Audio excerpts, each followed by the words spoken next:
Hello and welcome to a brand new episode of Coming Distractions brought to you by the Nerdpocalypse podcast. I'm your host, Jay.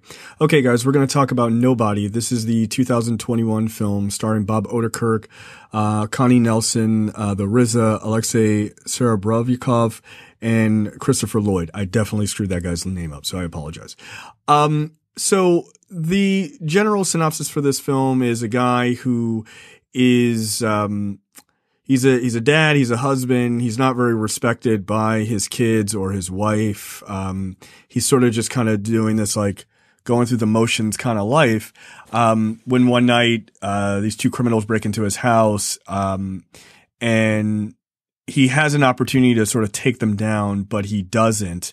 And his son, sees his father kind of, be cowardly in that moment. And it sort of just makes his family lose even more respect for him, and he deeply regrets it. However, that sort of kicks off something in him to, kind of redeem himself as a father and as a man, and as a husband. From the outset, this looks like, it's easily comparable to John Wick, the John Wick series, especially the first one. Of this, like, nice guy, and something happens, and it turns out he's like this total badass.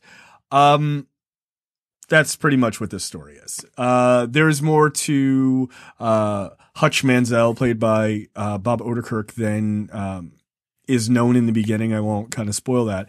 But he does, in fact, have some skills, and there is a reason why he did what he did. And it sort of sets off this situation where he ends up on this bus, and he's sort of, like, ignited by what happened, and he wants, retribution.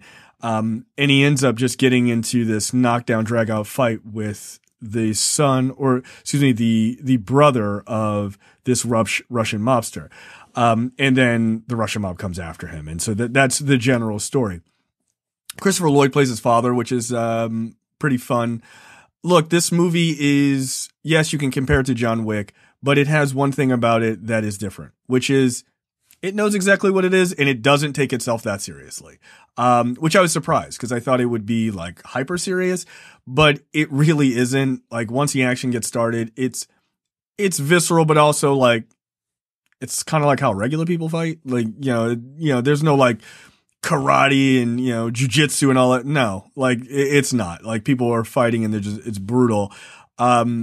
But it's a lot of fun. Bob Odenkirk, who is definitely known for more comedy than anything, even Better Call Saul, obviously he's known for in recent years, still has a decent touch of comedy in it, right, in that role, and being sort of an absurd lawyer. It being self-aware allows it to just be kind of like balls to the wall,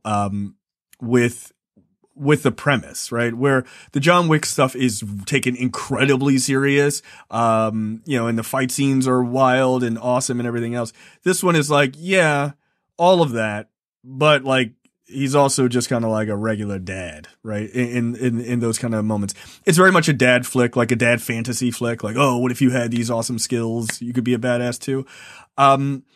But yeah, it's fine. Like, it's a pretty fun movie. It's like a perfect Saturday afternoon kind of movie. It's an hour and a half, which is a pretty easy watch. I thought it was pretty enjoyable. It's got a good cast. The RZA does a pretty good job in the little bit he's in this movie. Alexei Serebrennikov is the sort of Russian mobster that is the main villain of the story. He's great. Like, he's ridiculous and over the top, as you would imagine, a more ridiculous version of the bad guys from the first John Wick movie, right? Like, sort of like that. And they're just, like, shooting people with machine guns in the middle of the road, like nobody cares, right? But it is interesting. There's definitely some parallels between John Wick and this, like, obvious ones. But all in all, this one plays it much more for laughs, I find, in like a darker comedy sense than that series does. So if you like sort of, regular guy turns out to be a, badass vigilante type assassin guy, yeah, nobody is for you. I will say that the soundtrack is mostly sort of needle drop music.